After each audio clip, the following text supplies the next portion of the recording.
भाई इंसान अपनी गाड़ी की सर्विस करवाना भी नहीं भूलता, अपने घर की साफ सफाई करना भी नहीं भूलता, यहाँ तक कि अपने जूतों तक की सफाई करना भी नहीं भूलता। लेकिन अपने शरीर की सफाई वो कब करता है? आप सोच रहे होंगे कि भाई हम नहाते धोते तो रोज हैं, तो सफाई तो हो ही जाती है। मैं बाहर की सफाई की बात नहीं कर रहा, मैं भीतर की सफाई की बात कर रहा हूँ, पेट की सफाई की बात कर रहा हूँ। भाई वाघ भट्ट जी ने आयुर्वेदा में लिखा है कि 99% बीमारियां पेट से पैदा होती हैं। चलिए पहले ये समझ लेते हैं कि हमारे पेट से बीमारियां पैदा कैसे होती हैं, और तभी हम समझ पाएंगे कि फिर उस पेट को साफ कैसे करना है। आपको ऐसे बहुत सारे लोग दिखेंगे जो अपनी बीमारियों के कारण दुखी रहते हैं, डॉक्टरों के पास घूमते रहते हैं, किसी वैद्य के पास जाते रहते हैं, और फिर उनका जीवन दवाइयों के सहारे चलने लगता है। और ये भी हकीकत है कि उन दवाइयों से उन्हें कुछ देर के लिए तो आराम हो जाता है, लेकिन उस बीमारी की जड़ कभी नहीं जाती। और जैसे ही वो दवाई लेना छोड़ते हैं तो दर्द फिर से उनको परेशान करने लग जाता है। भाई कितने ही लोग आपने देखे होंगे, और वास्तविकता में तो आपके परिवार में भी ऐसे लोग होंगे। किसी के हाथ में दर्द होता है, किसी के घुटनों में दर्द होता है, किसी के पैर में दर्द होता है, और किसी के डायबिटीज है, किसी का लीवर खराब है, किसी को पथरी है। लेकिन समझने की बात यह है कि जिस तरह एक बीज से एक पेड़ बनता है, उसी तरह हमारे पेट में जमा गंदगी से ही इन सारी बीमारियों का जन्म होता है। भाई ये तो हम सभी जानते हैं कि फलों और कच्ची सब्जियों को पचने में तकरीबन 2 से 3 घंटे लगते हैं। वहीं पर अगर हम अनाज की बात करें, जैसे गेहूं या फिर कोई और अनाज, तो उसको पचने में 5 से 6 घंटे लगते हैं। लेकिन अगर हम बात करें मांस या मछली या फिर नॉन वेज की, तो उसको पचने में 15 से 20 घंटे लग जाते हैं। अब जो हम खाते हैं वो किस तरह गंदगी के रूप में हमारे शरीर में जमा हो जाता है, ये बड़े ध्यान से समझना। ये समझोगे तभी ये समझ पाओगे कि उस गंदगी को बाहर कैसे निकालना है। इससे मैं आपको आसान तरीके से एक उदाहरण के माध्यम से समझाता हूँ। मान लीजिए कि आप अपनी गाड़ी लेकर अपने घर से जाते हैं। रास्ते में गाड़ी सड़क पर चलती है, और कुछ दूर सड़क पर चलने के बाद सामने कीचड़ आ जाता है। अब जब कीचड़ में से गाड़ी होकर निकलेगी तो उसके टायर पे भी कीचड़ लगेगा, उसका टायर गंदा होगा। अब वो कीचड़ कुछ दूर बाद खत्म हो गया और आप फिर से सड़क पर आ गए। अब फिर से जब गाड़ी सड़क पर चलने लगेगी तो हो सकता है उसका कीचड़ हट जाए, लेकिन वो कीचड़ पूरी तरह से साफ नहीं होता, वो ऊपर ऊपर से साफ हो जाएगा। आप किसी चीज से साफ करेंगे तो भी वो ऊपर से ही साफ होगा, क्योंकि टायर पर जब हम देखते हैं तो उसमें लेयर्स बनी होती हैं, उसमें एक स्पेस बना होता है, एक जगह बनी होती है, और उसमें मिट्टी फंसी रहती है, कीचड़ भी उसी में फंसा रहता है। तो ऊपर से साफ करने पर वो ऊपर ऊपर से साफ होता है। उस टायर को पूरी तरह से साफ करने के लिए आपको तेज प्रेशर से उस पर पानी डालना होगा, तब उस बीच वाले स्पेस से वो मिट्टी निकल कर बाहर आएगी। लेकिन अगर हम हाई प्रेशर से उस पर पानी नहीं मारते हैं तो वो मिट्टी सालों सालों तक उसमें फंसी रहती है और टायर यूं ही चलता रहता है। उसी तरह जब हम कोई खाना खाते हैं तो पहले तो वो खाना हमारे मुंह में आता है, मुंह में हम उसे चबाते हैं, फिर वो हमारे पेट में पहुंचता है, जहां पर हमारी इंटेस्टाइन उसमें से रस लेती है, उसमें से जो भी न्यूट्रिशंस होते हैं उन्हें खींच लेती है, और उसके बाद उसे स्मॉल इंटेस्टाइन में भेज देती है, जहां से वो अपने रास्ते से बाहर आ जाता है। लेकिन हर प्रकार के खाने को पचने में अलग अलग समय लगता है, ये तो हमने सीख लिया, अभी पीछे बताया था। तो इससे पहले कि वो खाना पच पाता, हमारे इंटेस्टाइन उसमें से जरूरी न्यूट्रिएंट्स निकाल पाती, उससे पहले ही हम कुछ और खा लेते हैं। अब वो भी तो जाएगा, अब वो खाना जो हमने अभी खाया है वो भी इसी रास्ते से वहीं पर पहुंचेगा।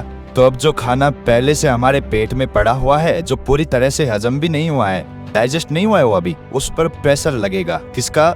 जो खाना हमने अभी खाया है उसका, क्योंकि वो भी तो उसी रास्ते से आगे जाने वाला है, और आगे तो जाम लगा पड़ा है। तो ये खाना उसको धक्का मारेगा और वो पुराना खाना बिना पूरी तरह से डाइजेस्ट हुए आगे निकल जाएगा।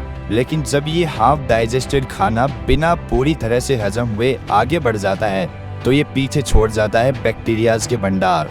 बहुत सारे बैक्टीरियाज होते हैं जो पीछे छोड़ जाते हैं, और ये बैक्टीरियाज हमारी इंटेस्टाइन से, यानी कि हमारे पेट की, हमारे स्टमक की जो इनर वॉल्स होती हैं उनसे चिपट जाते हैं। उसी तरह जैसे वो कीचड़ उस गाड़ी के पहिए पर लगा था, ठीक उसी प्रकार अब हमारे इंटेस्टाइन तो खाने से न्यूट्रिशंस खींचने के लिए बनी है। तो जब हमारे इंटेस्टाइन खाने से न्यूट्रिशंस खींचती है और शरीर के दूसरे अंगों में उन्हें पहुंचाती है, तो उन न्यूट्रिशंस के साथ ये बैक्टीरिया जो पहले से ही हमारे इंटेस्टाइन से चिपके हुए थे, ये भी खून के साथ अलग अलग अंगों में पहुंच जाते हैं। जब ये बैक्टीरिया वाला खून हमारे शरीर के अलग अलग अंगों पर पहुंचता है तो अलग अलग प्रकार की बीमारी पैदा होती है।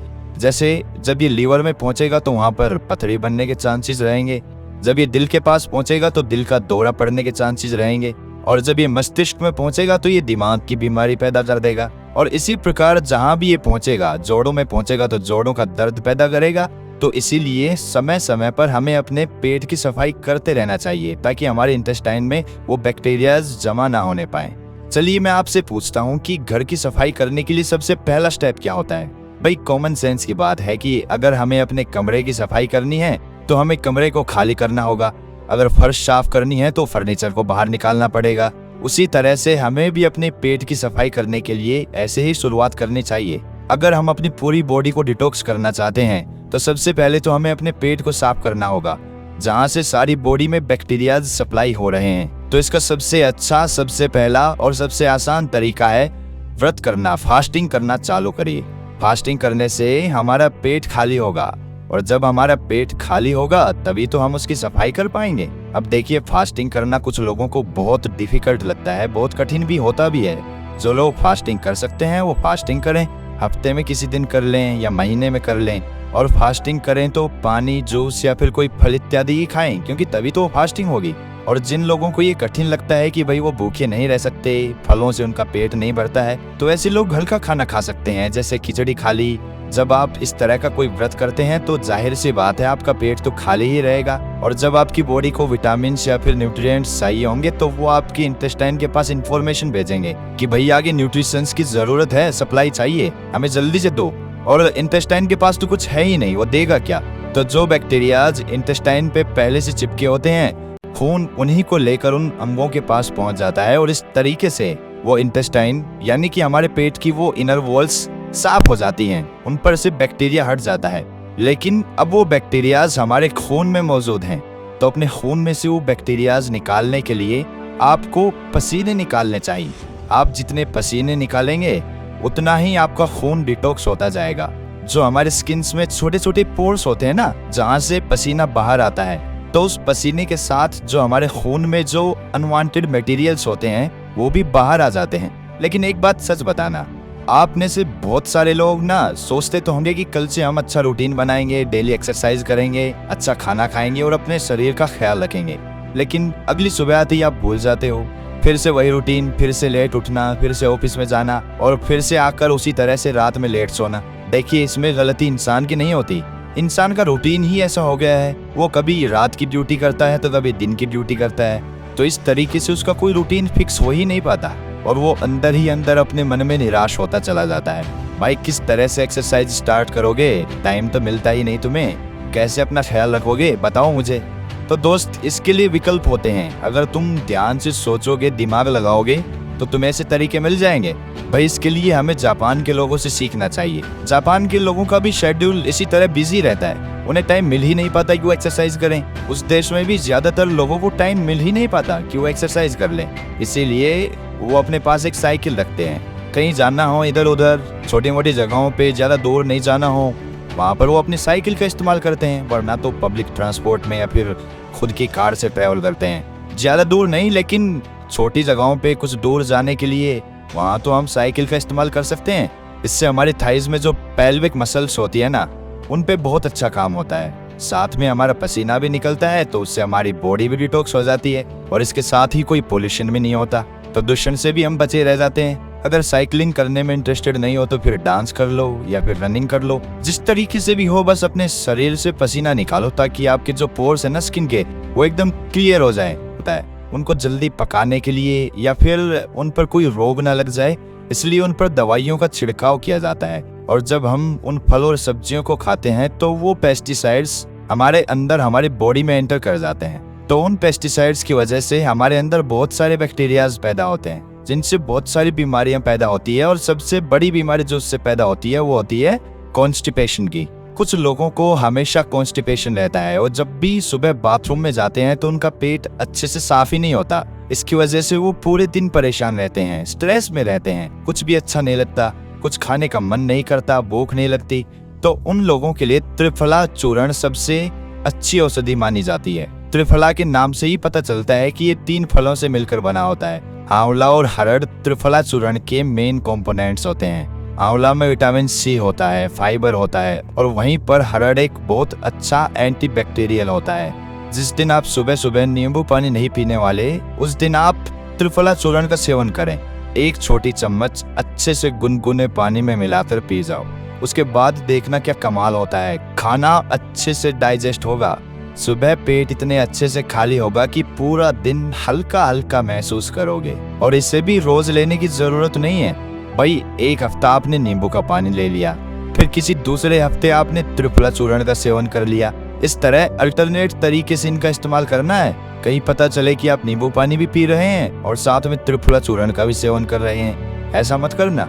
अच्छा, एक राज की बात बताता हूँ। जो लोग अल्कोहल ज्यादा पीते हैं ना, उसकी वजह से उनकी बॉडी में एसिडिटी बढ़ जाती है। तो ये जो त्रिफला चूर्ण है, ये उस अल्कोहल के इफेक्ट को भी बहुत कम कर देता है। अच्छा देखिए, अगर आप पहले से कोई और दवाई ले रहे हैं तो त्रिफला चूर्ण को अवॉइड करना या फिर अपने डॉक्टर से कंसल्ट करके तभी लेना। अच्छा, एक और बहुत अच्छा तरीका होता है बॉडी को डिटॉक्स करने का, और वो है कि खाने से पहले फ्रूट्स या फिर सैलेड खा लो अच्छे से पेट भर के। उससे क्या होता है कि फलों में और सलाद में ना फाइबर होते हैं बहुत अच्छी मात्रा में। जब वो फाइबर हमारी बॉडी में पहुंचते हैं तो वो ल्यूब्रिकेशन पैदा करते हैं, जिस ल्यूब्रिकेशन की वजह से जो हम खाना खाते हैं वो कहीं पर अटकता नहीं है, वो आसानी से नीचे चला जाता है। और खाना कभी भी पूरा पेट भर के मत खाना। खाना हमेशा 80% के लगभग ही खाना चाहिए। 20% जगह पेट में खाली रहनी चाहिए। ये सारे तरीके आपकी बॉडी को पूरी तरह से डिटॉक्स कर देंगे। इनमें से कुछ तरीके थोड़े आसान हैं तो कुछ तरीके थोड़े कठिन हैं। आप अपनी सुविधा के अनुसार कोई भी तरीका अपना सकते हैं, लेकिन ये सारे तरीके बॉडी को डिटॉक्स करने के लिए हैं। माइंड को डिटॉक्स करने के लिए कुछ अलग तरीके होते हैं। अगर इस वीडियो में हम डिस्कस करेंगे तो ये वीडियो बहुत लंबी हो जाएगी, लेकिन आप ये जान लीजिए कि जितना जरूरी बॉडी को डिटॉक्स करना है, उससे कहीं ज्यादा जरूरी माइंड को डिटॉक्स करना होता है। क्योंकि हमारे माइंड में ना बहुत सारा स्ट्रेस है, बहुत एंजाइटी है, बहुत सारे डर है, फियर है, ईर्ष्या है, जलन है, द्वेष है, पता नहीं किस किस तरह के इमोशंस हमारे दिमाग के अंदर भरे पड़े हैं, जो कभी खाली ही नहीं होते, जो वहीं पर अटके रह जाते हैं और हमें हमेशा परेशान करते रहते हैं, नई नई बीमारियों को पैदा करते रहते हैं। उससे मानसिक बीमारियां बहुत सारी पैदा होती हैं। डिप्रेशन हो जाता है, हमेशा दुखी रहना, खोया खोया रहना, समाज से कटके रहना, किसी से मिलना जुलना नहीं, कॉन्फिडेंस कम हो जाना, अपने एक्सप्रेशन दूसरों के सामने एक्सप्रेस ना कर पाना, ये सारी प्रॉब्लम्स माइंड डिटॉक्स